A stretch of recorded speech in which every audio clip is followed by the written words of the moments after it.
वानखेड़े में आया चौकों और छक्कों का तूफान। आरसीबी के शेरों ने पलट दिया मुंबई का इतिहास। 13 छक्के 18 चौके रोहित शर्मा के सामने ही आरसीबी ने खड़ा कर दिया रनों का पहाड़। हार्दिक की पारी फिर हो गई बेकार। आखिरी ओवर में कुणाल पांड्या ने कर दिया कमाल। वानखेड़े स्टेडियम में हजारों की तादाद में लोग मौजूद थे और हर कोई यही चाहता था कि इस मुकाबले को मुंबई इंडियंस जीते। हार्दिक पांड्या की कप्तानी वाली ये टीम पिछले कई मुकाबले हार चुकी थी, लेकिन इस बार आरसीबी के शेर कुछ और सोच कर ही आए थे। पिछले 10 साल से वानखेड़े में वो मुकाबला नहीं जीते थे और उसकी भरपाई वो हर हाल में करना चाहते थे। इसलिए शुरुआत विराट कोहली ने दी और उनका साथ हर किसी ने दिया। देवदत्त पडिक्कल रहे हो, रजत पाटीदार या फिर जितेश शर्मा, सबने धूम धड़ाका दिखाया और कह सकते हैं गेंदबाजों ने पूरी बाजी पलट दी। आखिरी ओवर में कुणाल पांड्या पर सारी जिम्मेदारी थी जीत दिलाने की। कुणाल ने बिल्कुल निराश नहीं किया। आरसीबी के फैंस ने तो उन्हें कह सकते हैं स्टार बना दिया इस मुकाबले में। लेकिन मुंबई हारी कैसे? एक वक्त मुंबई का पलड़ा भारी नजर आ रहा था, लेकिन इन सब के बावजूद भी ये टीम ये मुकाबला हार गई। बुमराह भी टीम को जीत नहीं दिला पाए। कह सकते हैं बुमराह को छोड़कर हर किसी का इकोनॉमी रेट गेंदबाजी में 10 के पार रहा। हार्दिक रहे हो, ट्रेंट बोल्ट रहे हो या फिर दीपक चहर, विघ्नेश पुथुर,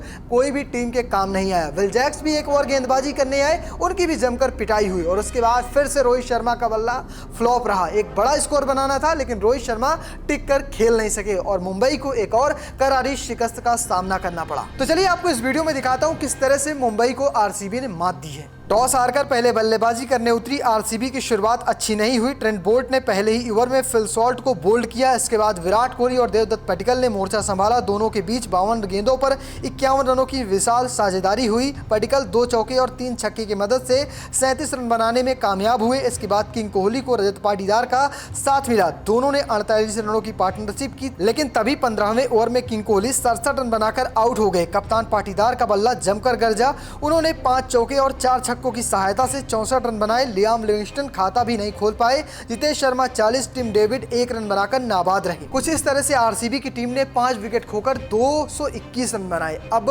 अगर बात करें मुंबई की गेंदबाजी की, तो मैं पहले ही बता चुका हूं सबकी जमकर कुटाई हुई है। बुमराह की कुटाई नहीं हुई तो उन्हें विकेट नहीं मिला है। हार्दिक पांड्या को 2 विकेट मिले, साथ में ट्रेंट बोल्ट को 2 विकेट मिले, वहीं 1 विकेट विघ्नेश पुथुर को मिला। बाकी सारे गेंदबाजों के दोनों हाथ खाली रहे। अब बारी थी रन चेस की। मुंबई के शेर उतरते हैं। होता क्या है चलिए दिखाता हूं। 222 रनों के लक्ष्य का पीछा करने उतरी मुंबई इंडियंस की शुरुआत बिल्कुल खराब हुई। 50 रन से पहले फिर दोनों ओपनर आउट हो गए। रोहित शर्मा ने आज 17 रन बनाए तो रिकर्टन के बल्ले से भी 17 रन ही निकले। इसके बाद विल जैक्स और सूर्या ने पारी को संभाला। दोनों 36 गेंदों पर 41 रनों की साझेदारी की। 18 गेंदों पर जैक्स ने 22 रन बनाकर आउट हो गए। इसके बाद सूर्या भी चलता हो गए। सूर्या ने 26 गेंदों पर 28 रन बनाए। इन दोनों के बाद तिलक और हार्दिक ने पारी को संभाला। यहां से मुंबई को जीत के लिए 24 गेंदों पर 54 रनों की जरूरत थी, लेकिन हार्दिक पांड्या और कह सकते तिलक वर्मा आखिरी वक्त तक टिक नहीं सके, वरना ये मुकाबला मुंबई इंडियंस के कब्जे में होता। अगर बात करें मुंबई की पारी की, तो हार्दिक पांड्या ने लगभग 300 या कहें 250 के स्ट्राइक रेट से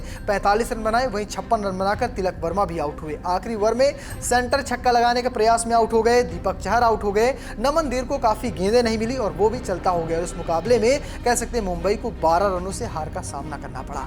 आखिरी ओवर करने आए थे कुणाल पांड्या। सब पर यही लग रहा था कि इस ओवर में बड़े बड़े छक्के लग सकते हैं, लेकिन कुणाल ने आखिरी ओवर में 3 विकेट चटकाए। कुल 4 विकेट लेकर कह सकते हैं आरसीबी को चैंपियन बना दिया। शुरुआत में बल्लेबाजों ने खूब रन कूटे थे, लेकिन गेंदबाजों ने भी अच्छा दमखम दिखाया। जॉस हेजलवुड ने वापसी की, कह सकते हैं आउट किया हार्दिक पांड्या को। भुवनेश्वर में आउट किया तिलक वर्मा को। तो कुछ इस तरह से ये गेम चलता रहा और इस मुकाबले में आरसीबी को जीत मिली है। अगर बात करें आईपीएल पॉइंट्स टेबल की, तो मुंबई इंडियंस इस हार के बावजूद भी 8वें स्थान पर मौजूद है। 5 मुकाबले खेल डाले हैं, सिर्फ 1 मुकाबले में जीत मिली है। 4 मुकाबलों में हार का सामना करना पड़ा है। वहीं अगर बात करें आरसीबी की, तो आरसीबी की इस मुकाबले में जीत के साथ कह सकते हैं 4 मुकाबलों में तीसरी जीत है। 6 पॉइंट है।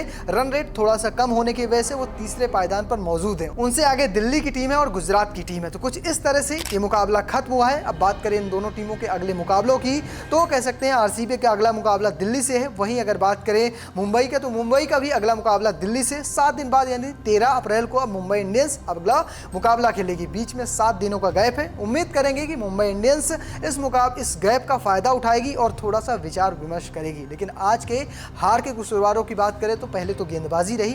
दीपक चाह, ट्रेंट बोल्ट जो शुरुआती ओवर के स्पेशलिस्ट माने जाते हैं, इस पर जमकर कुटाई होती है। विराट कोहली और देवदत्त पडिक्कल इनकी कह सकते हैं खटिया खड़ी कर देते हैं और उसके बाद बाकी सभी गेंदबाजों की जमकर कुटाई होती रहती है। बुमराह कह सकते हैं इफेक्टिव तो रहते हैं लेकिन विकेट नहीं मिलते हैं और कुछ इस तरह से 221 रन बनते हैं। ये पहले तो यही सबसे बुरा हाल था, हार यहीं से निश्चित हो गई थी क्योंकि अभी तक इतना बड़ा लक्ष्य वानखेड़े में कभी चेज नहीं हुआ था। उसके बाद शुरुआती बल्लेबाज रोहित शर्मा एक बार फिर से फ्लॉप होते हैं। 50 रन से पहले दोनों ही ओपनर आउट हो जाते हैं। विल जैक्स का बल्ला नहीं चढ़ता।